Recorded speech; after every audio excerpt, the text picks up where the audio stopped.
Morning. How are you guys? Yeah, good morning. This is the Knox County Commissioners meeting, April 10th, 2025. We have the 911 person that's going to give everyone everything that everyone needs to know about the department and where it stands. And so Laura Webster is here with us today. Thank you, Laura. So we are ready for you to educate us. Okay, so for March, you can see that our calls for service were up. Also our 911 calls and the non-emergency calls. The peak day for 911 and non-emergency calls was Monday. The peak hour for 911 calls was 7 p.m. and the non-emergency 3 p.m. Last month it was also Monday, so we didn't change much there, but you never know. You never know. And just so some people can't see what we're looking at, the 911 calls were 1,572 Correct. for the month of March, and non-emergency calls were over 5,000, and outgoing calls were over 3,000 for the month of March. And that resulted in 3,872 calls for service where someone actually responded to those calls, whether it be law enforcement, fire, or EMS. And the report that we have in front of us talks about the burglary, disturbance, domestic violence, drug overdose, drug related mental, attempt/threat, suicide, and suicide. So that's some of the figures that we have in front of us. Yes, and some of those are up, a few down, but actually it looks like most of them went up for this month. However, March is a little bit longer month than February, so I kind of keep that in mind, right? Other than that, down there, we just had 10 dispatchers complete training on crisis intervention. We have 4 more going next week, and this training was provided by Mental Health and Recovery for Licking and Knox counties.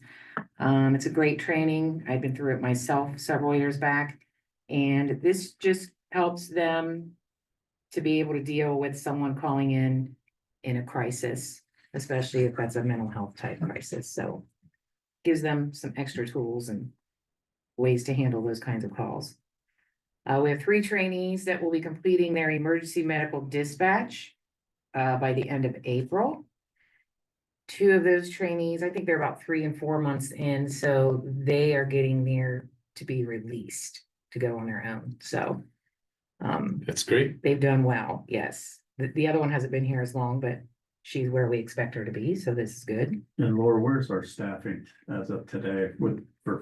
Obviously our goal is 20 full timers, but where are we at? We are still short 1. Okay. So I'm looking over applications. And right now, Nicole and myself are preparing for Telecommunicator Week, which kicks off this Sunday. So we have all of our stuff for celebration ready, and our dispatcher of the year will be announced Tuesday, April 15th down there. Now I know you guys will do your part, and I don't know what day you're going to be doing that, but It's gonna be the day. it is. It's not. No, I thought we had it on there today. we just have the resolution on there On there. to acknowledge him. And do- What? Don't say the name. But that's what I mean, but Right, we're not. Okay. I was gonna say, no one else. so They don't even know. we'll do the resolution, but not, Resolution for the week. yeah, for the week, okay. But you're gonna do that next week, the other one. Well, it's on today's agenda. We'll do the resolution. That's You what I- guys can present it Yeah, next that's what I week. thought. It was on there. That's why I want Yeah. to make sure we didn't. Yeah, announce it, 'cause that's now why that I we're didn't- live streaming, we announced it. I did Take away not put the surprise. name. So you do a resolution, you will not be announcing the Yeah. name, correct? Right. Thank you. Laura, once again, I think I've asked you this before. From cradle to, from starting to being ready to go, how long does it take them? You know, To if you hire, train? if you hire me tomorrow, when am I gonna be able to perform the duties? How You long? are, Well, somebody competent, how long would it take them to? I just wanted to preface that for you, Lori, so you can make sure you're Thanks. politically correct. And The average person. Yeah. Typically 4 to 6 months. Some people a little longer. It So- really just depends. Is most of that shadowing or is it all, Most of it is shadowing. okay? There are some required certifications that they do have to get. But other than that, yeah, most of it is in the chair hands-on training. And Laura, why don't you explain to them kind of when you talk about the chairs and how you train people, because Laura doesn't throw somebody in there to get trained on every type of call. There's a process that they go through. Right. So when I say our stations, that would be the Mount Vernon Police Department station. Where that's all you do is the dispatching for the Mount Vernon PD. Knox County Sheriff's Office, that includes any of the villages with police departments, our animal control, parole and probation, and there are numerous agencies we dispatch for on that channel. And then there is the fire and EMS station, which would be all of our fire and EMS in the county, and the call taker station. So they're at each of those stations until they're trained enough on that station to move on to the next. And typically, the sheriff's office and the Mount Vernon Police Department, they'll go from one to the other just because they're similar, but yet a little different, but similar enough as far as when they're running plates or people through the law enforcement data system, that is done the same way at both stations, so. So are they constantly rotating or once they find So- a chair, are they staying in that? Once they've station? achieved that station, they move on to another So station. they're But when you're working in the room, yes, they rotate each day. They Okay. don't do the same station Okay, every day, so they have to know how to do all of that's it. good. Mhm. Good. So the call station then, that's where all the calls come into that one person and then they're divvying out, so it's not. Like the call comes in and like Commissioner C picks up a phone.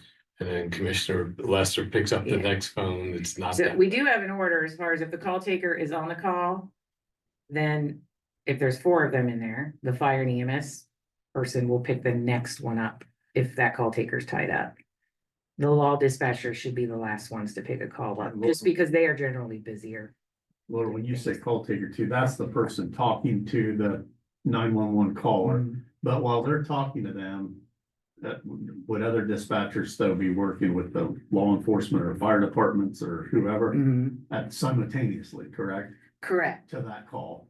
Yes, so let's say the call is for EMS. And that call taker is putting that address in, the nature, and then any information. Well, while they're doing that, the fire and EMS dispatcher is already dispatching fire EMS Gotcha. to that call. Same with law enforcement. They Because will Laura already. has told be me there. oftentimes the person on the phone, probably like any of us, will say, well, quit asking me all those questions and just get somebody here. We've already, Well, the call taker's asking those questions. By the way, Somebody's I'm already bleeding. dispatching that. right, And they're just trying to get information, so when Right. the paramedics show up, Yeah. Yes. they already have that information, or the fire or the police. if possible, that call is dispatched to the appropriate agency 30 to 60 seconds. Got it. The national standard is typically 30 to 90.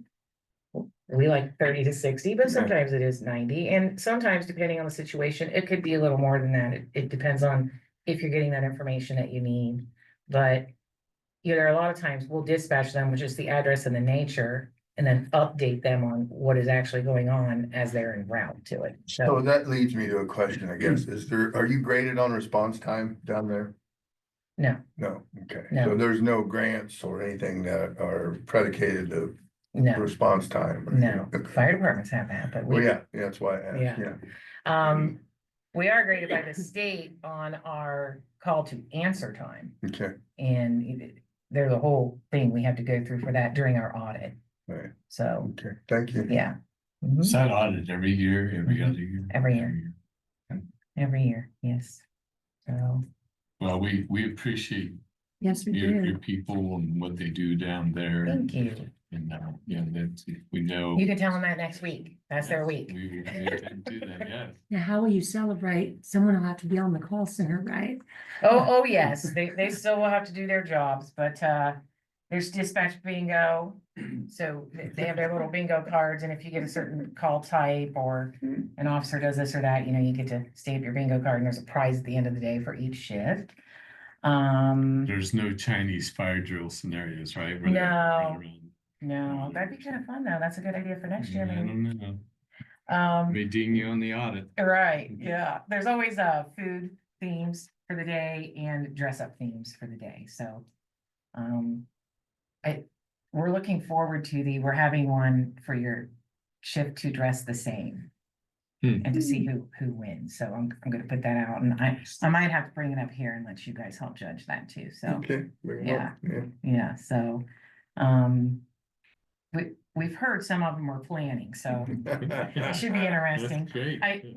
I said to Nicole, if we would have thought about it, I said, oh, darn it, too bad I didn't think about this earlier, but I don't think we have any left. And I almost contacted the fire department. We used to have to wear the white shirts that like the fire guys wear. Mhm. Yeah, And you know, we had our little pins, we had a patch on the side of it, we had these black cargo pants, and this is what we used to have to wear back in the day for a while. I said, darn, if we had those, we could have put those on. And then I realized, I'm like, there's only 3 dispatchers here who would know what those were. So at one time, were you at the sheriff's building or have you always been here, Laura? I Was started, 911 out at the sheriff's department one time? or I not? started when it was in the parking lot. Parking lot. The Okay. old sheriff's office. under a tent. Under a tent. Yeah, Yeah, so it was over here. radiator heat. Yeah, okay, Yeah, so that's when I started. And then we moved out to the sheriff's office right. because I was with the sheriff's office. We were split. Remember, there was some at the PD and some at the sheriff's office. So once we were merging, I then went to the PD for probably a year and a half. Just to learn that and Mount Vernon Fire, and then we came here in 2014. Nice, yeah, I Mhm. thought I remembered the sheriff, 911 being at the sheriff's office, so yeah. Yeah, yeah, it sure was. Well, thank you very much. Yes, thank you guys. you. I Thank you. appreciate it. I'm waiting on sunshine. You're ready to complain about being hot instead of cold? Yes, yes, walking my dog in the rain and the cloudy dreary. And happy Telecommunicators Week. Thank you, thank you. So Tuesday, you're announcing the dispatcher of the year. Yes, is that all? Yeah, it's over live. Okay, I didn't want to say his name. Yes, so are we gonna do that up here Tuesday also? Yes, I would say So I bring can- them up and then, Do live here? yeah, and then maybe after the meeting, then I'll just bring all the commissioners down to the center Okay, for that day. Yeah, just let me know. I'll coordinate a time. yeah, Laura, I think we'll just wait. We'll bring them up. That way you can get a picture with the commissioners up here with them, and then the commissioners will come down and present the communicator. resolution. We'll bring that down to you on Tuesday Okay, in the center. all right, That's sounds good. Thank you. Thank you, Laura. okay. We're ready to roll here. All right, so we need to acknowledge the Knox County 911 Dispatcher of the Year, and as we mentioned, we're not gonna release that name till next week. But you will sign the resolution with the name in it. Need a motion? Yes, we do. A motion to approve? Second, And those in favor say aye. aye, Okay, we need to authorize the Knox County Water Wastewater Director to dispose and or sell of obsolete items via online sale or trade-in, so they're gonna be doing this through Gov Deals is how they're gonna sell these, but this is just a normal process to document the fact that we're gonna be getting rid of this obsolete equipment. quick question for you. I noticed they have an over 5,000, under 5,000. Yeah, so we're doing that now because the law changed on April 7th, that now if it's under $5,000, it doesn't need to come before the commissioners for approval. Okay, But since we were doing it this way, Jeff, he's like, well, what if an item I think is worth $4,000 sells for $6,000 Right. on Gov Deals? And I told him, I said, we'll just list them all on the resolution, the commissioners can adopt it all, and then we'll be covered either way.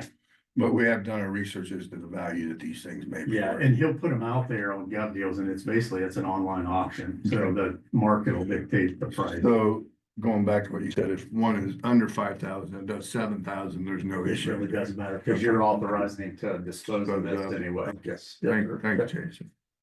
Okay, still need a motion? Motion. Second. Approved, second. Okay, those in favor say aye. Say aye. All right, we need to declare necessary to renew all the 10-year levy for tax in excess of the 10 mil limitation, and this is to support the mental health and recovery for Lincoln and Knox counties. This was filed in 1995 under section 5705.221 of their high revised code. And this is the first step in them requesting this will go on the ballot, I believe in November. Is that correct, Penny? So this is step one. So you're really just authorizing this to go on the ballot, let the voters vote.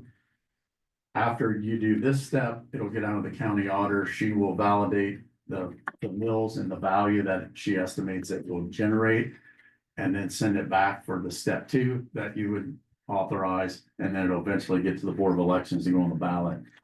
This is the same millage that they currently have with their current levy. The only thing that I see in the verbiage, and we were talking about that, is are we okay using the term renew in that verbiage? It is a renewal. I thought we couldn't You renew. can't say There's- renew. Yeah, we'll have to look at that because I know that, but I don't know, did that pass? Sarah will verify that when we get it down there. Yeah, like I On say, what, because I know you're not allowed to call them a renewal, but I don't know if that took effect yeah, on the April 7th. I think it did, but we'll verify. okay. And Sarah will give us kind of the official document when she sends it back up here. Okay. And I've asked her to come down when she does that, and she can kind of explain this to you in the Yeah. process, so you get an idea of what's going on with that. Yeah, so the general idea is that we need to have this on the ballot, Ballot, whatever correct, that yeah, verbiage is. Yeah, yeah. It would, and Penny will make sure all that's done correctly to get to the Board of Elections, but this is just the first step, and then the second step will be probably, I don't know, maybe next week sometime. Sarah will send it back down. I motion to approve that. I second it. And those in favor say aye. Aye. Okay, we have the State of Ohio Office of Community Development request for payment. This is for the CDBG Martinsburg Water Improvement Phase 2, and this is for $8,656. So this, you are approving the draw, so we can request the money from the state be sent down to us. Motion to approve. Second. And those in favor say aye. Aye. And that requires Bill's signature. Now we have a couple utility permits. This one is for Brightspeed on behalf of Brightspeed, and this is on Danville Amity Road, Union Township. Motion to approve. Second it. And those in favor say aye. Aye. We have another one with on behalf of Brightspeed, and this is on Rambo Street, Union Township. Motion to approve. Second. And all those in favor say aye. Aye. Aye. And then we have, the county engineer has reviewed the Danville Amity Road Safety Improvement, and he's recommending that go to Law General Contracting in the amount of $3,082,501.70. And that was, the estimate was $3,596,850. So that's ready for approval. Motion to approve. Second. And those in favor say aye. Aye. Aye. And then we have a contractor agreement between the Knox County Department of Job and Family Services and Madison Crago for the Ohio Means Job Summer Youth Job Coach position. Motion to approve. Second. And those in favor say aye. Aye. So this must be the second one. Because Yes. We did one. They were looking for two if I No, remember. they're looking for more. There's more coming. Oh, is there? Yeah. Okay. I saw two on the Right. It'll Knox be job. probably, but it's for multiple positions. Okay. They're just temporary for the Yeah, summer. summer coaches. And then we have item number 9 that was added. The county engineer is requesting to dispose and or salvage a wrecked 2023 Chevy Silverado. The scrap value is $5,400. Motion to approve. Second. And those in favor say aye. Aye. Aye. There's, we have one transfer and the bill list there for you. Benny, this is ready to sign? Yes. We know what happened to that Can we twenty hold that twenty-three for truck. Tuesday? Which I heard. What happened to the 2023 truck that they're salvaging? It's only 2 years old. It got wrecked. I think somebody hit. Crushed it. Mhm. If it is our fault, Mm-mm. it wasn't. Yeah. So Brenda, this is the resolution for the telecommunicator week that you guys already adopted this. This is just the fancy resolution and we'll present that on Tuesday downstairs. Okay. And I'll do that the same way with the dispatcher of the year. Have an official resolution for you guys to sign once I assign a resolution number to it.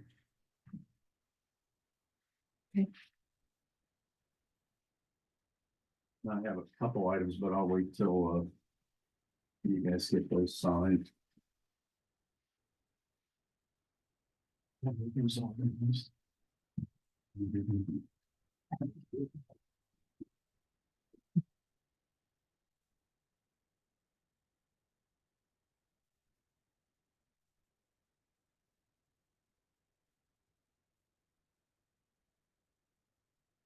So a couple of items I have, so the back north entry project of the service center. Project is moving along. They're actually pouring concrete today. They were gonna pour tomorrow, but they're doing that maybe as we speak, so that'll get poured today. Great. And then the steel is scheduled to be delivered April 21st. And hopefully some of that steel will start going up shortly thereafter. So that part is moving along. So I think a couple of those issues we ran into, we had our contractor meeting yesterday. I think we mitigated those and we're. How did they fill the cavity or whatever you want They, to, the bunker? or Use whatever? they used some steel that went on top of there. And then they were able to put their gravel on top of that, pack it and then Okay. pour on top. Alright. So we're You're good to go? Yeah, we're good to go. I think we've mitigated all the issues and we're moving forward. So I think we're good there. Then commissioners, the other item, I've talked to each one of you individually about this, but I wanted to obviously bring it before the board in total for all three of you at the same time. This is kind of been a long process and maybe a difficult decision, but we've been dealing with the transit center and hopefully to build a transit center. And we've been working on this, I think, maybe for about 4 years that I've been working back and forth, certainly for 3 years. And I think we're just kind of at a crossroads where, with your approval today, that we could notify FTA that we just want to pull out of that project. When that project was originally thought about, it was gonna be around $8 million. When we worked with the architect and everything ready, we estimated that to be 8 million. The federal government FTA was gonna give us $6 million in grant money, and the county would do 2 million between cash and financing municipal bonds to launch that project, which was feasible and was, we thought, a great idea at the time. Now that this has drawn out for as long as it's drawn out, the fear now is that this project could probably be more in the 10 to 12 million dollar range. The $6 million from FTA is not going to change, and the county's not in a position, I don't believe, to take out that kind of a bond. I think to the taxpayer that debt's not, I don't think, wise at this point. And there's obviously a lot of unknowns on how funding and things from the federal government's gonna come down anyway. On top of that, the FTA keeps kind of moving the goal line. We think we're like right there, and then they want something else. So this week, they're now requesting some additional information, and it just seems like we're going on and on and on and getting nowhere, and the cost of the project just keeps going up and up and up. So I do know we have an issue that we have to find a more long-term permanent solution for transit. Where we're at is we've outgrown that. The location's not great. But I have been working with Bethany, the transit director. She is in alignment with me on this, that this is the right thing to do at the right time. And we just pivot and perhaps look for other places to move the administration side of transit and perhaps leave the bus maintenance and storage facility where it is located, since that building obviously has been paid for. And so we have some thoughts of where that could happen, and we're actively looking at those. But I think the first step is for you to tell me, yes, send the email and tell them we kind of want out of this. And then we go from there. And then probably the next thing, I'll do some evaluation and come back to you about, selling the property down where Sport and Shoes and Beeline was at. We own that property, the county does, that we look at, selling that property and perhaps having the land bank do that for us. We can talk about that at a future day, but really this is the first thing. And I just kind of wanted to get your collective thoughts on what you would like me to do and notify ODOT and FTA. I motion you send that letter. Well, I'm for sending that letter too, and then to confirm some of the things you said, Jason, it's been a long process, and it seemed like working with the ODOT initially was going to be smooth, and then we found out ODOT wasn't quite up to par on a lot of things. And then as we started working with the federal government and through ODOT and their consultants, it just kept being muddy the whole time. We would, at one point, they wanted us to have the city put a traffic light on High Street. They wanted to know about how many trees we were going to cut down on the one property. They wanted us to do multiple EPA inspections, which we did. Two of Archaeological those. studies. Oh, yeah, we had to find out whether there were arrowheads down there on the one piece of property. That was a factory that at one point, the bridge factory was there for those old timers. The bridge factory helped build the Ohio State University football field. So, it just seemed like it was, as we thought we'd get close, it would just kept getting changed. Like you said, the goalposts were getting changed frequently. The requests on what they wanted seemed to be lunacy. We at one point were dealing with someone out of Chicago from the federal government, had no clue where we were. They probably thought we were Mount Vernon, Virginia or something like that. But yeah, it has been a long haul, a long frustrating It has, haul. and I wouldn't even want to count the amount of hours that I've spent Oh, yeah. dealing with this project and taking calls and collecting data and sending stuff and meetings. So it is difficult to just let it go because of the amount of time and effort it took to get here. But I feel financially, it's the right decision and the right recommendation to make to you guys as the commissioners. But I want your approval in the resolution to say notify FTA and notify ODOT before I do that. And my question was, could that money be reallocated to the transportation center of a different sort or smaller and you said, no, it has to meet exactly what we were It does. put to build and. Because of even where it's located, we had to go through all that. So even to change the location. And that's kind of a fear too, is once they approve the project, we really can't deviate from the scope. So it's not like if we bid this and it came in at $12 million, we could say, hey, let's scale this way back. No, because what they approved was the plans we sent them. So we could be looking at $4 to $7 or $8 million in debt to offset what they're what they, putting for. correct, because the cost is going up, but the Sure. amount they're gonna give us is staying the same. We're not getting more than $6 million. And they won't even let us recoup any of our costs to get this far, I think. Not how the federal government works. So we have all of our plans. We do have plans that we, in the future, we could build that, the maintenance facility component of the transit. So, and we have all those plans. They're ours. Sure. We have them. They're ready to go.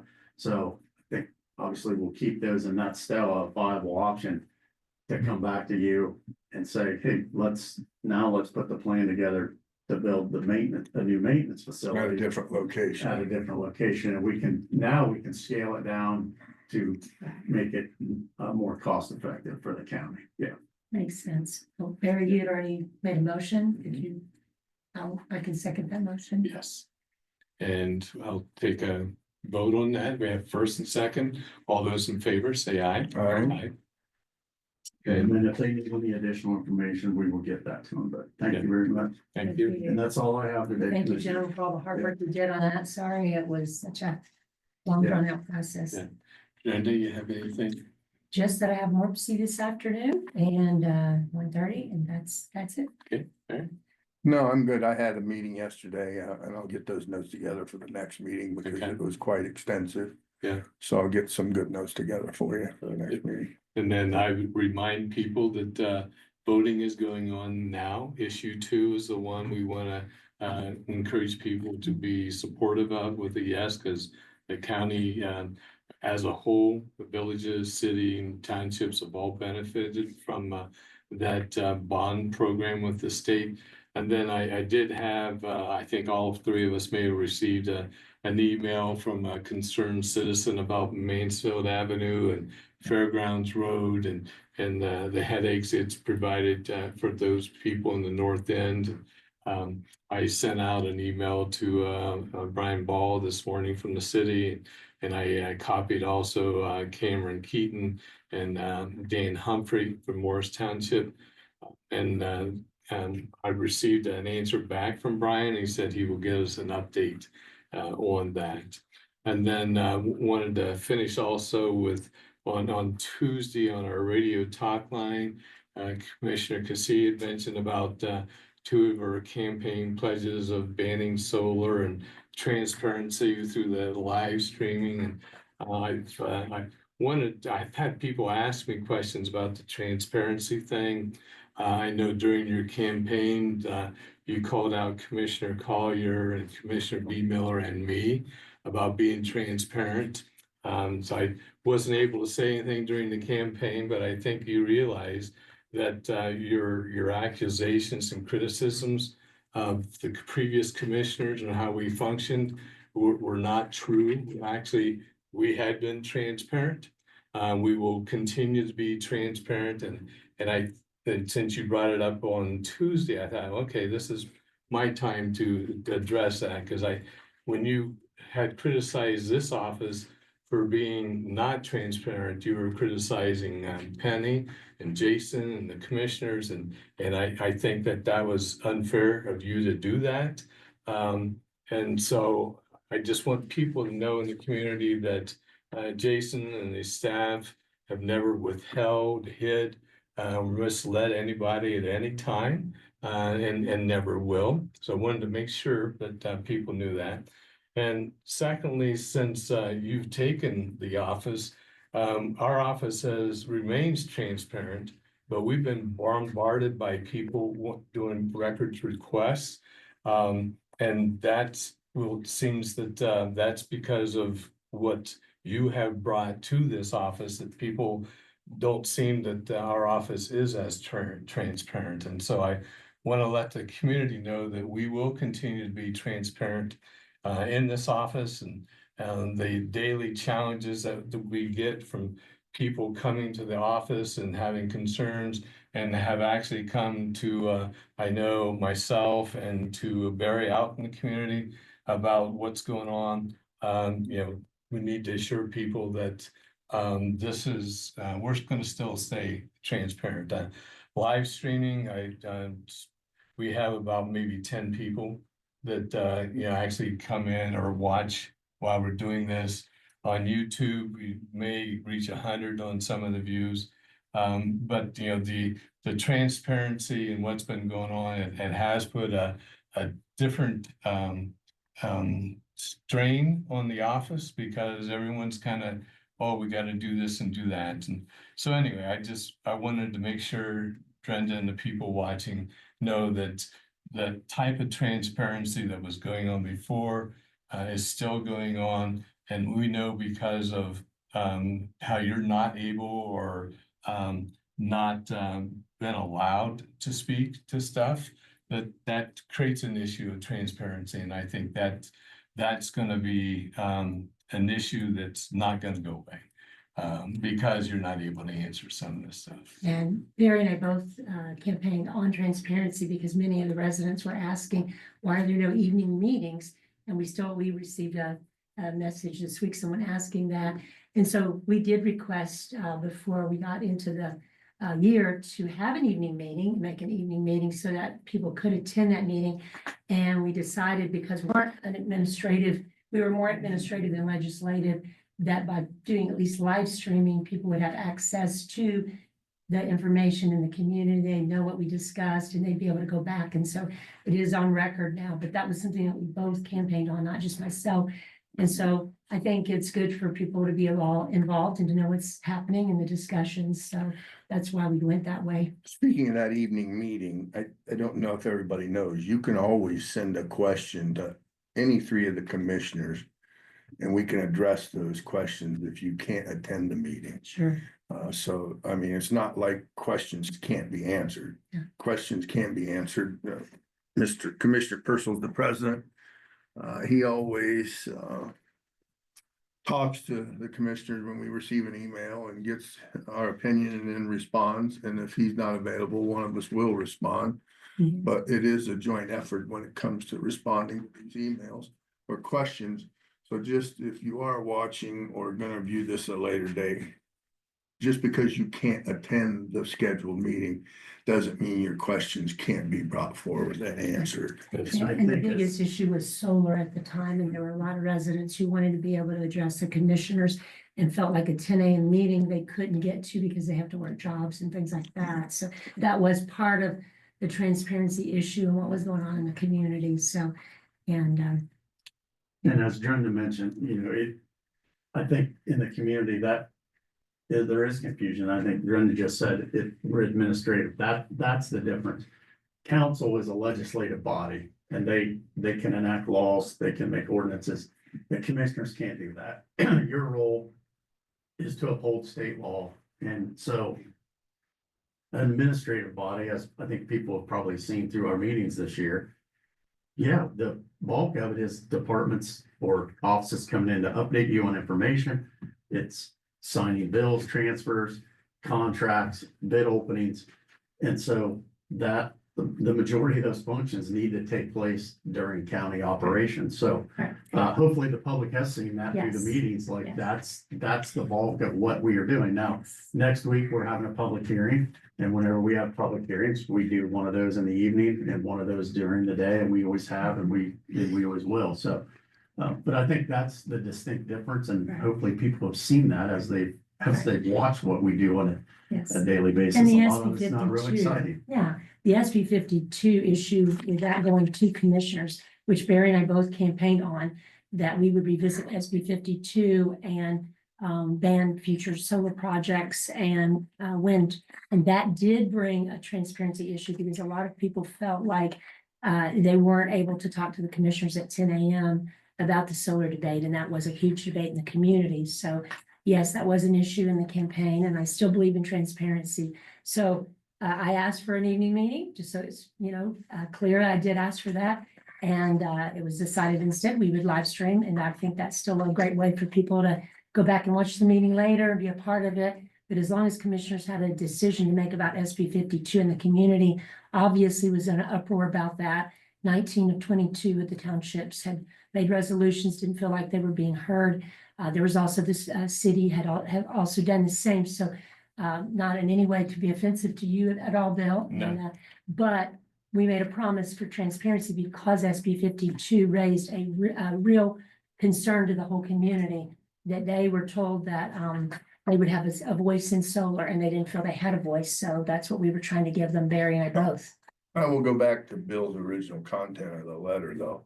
And I think I said this to you, it has changed my social activity in the area because all people want to know about your issue. And I have no comment on the issue, Right. but It's- everybody it's- wants to know. And It's not something we can talk about why they're doing the, look at it. But it's Yeah, not but me yeah, that's- it's well, not me. but they don't, Right, They all don't they- know, I get it. there's, I'm still fulfilling my duties and I'm gonna keep fulfilling my duties and do the very best I can. And I think it's coming to a quick close anyway, Good. and we'll go from there. that'd be joyous. Yeah, and I'll be glad for that. Yeah, and then I want to reaffirm though that, during the accusations during the campaign of Commissioner Collier and B. Miller not being transparent, I think that was mudslinging that shouldn't have happened, that it was information that using the word transparent that they weren't, was a flat out lie and shouldn't happen. And then you mentioned about the evening meeting right now, Brenda, about that we decided to do the live stream instead of that.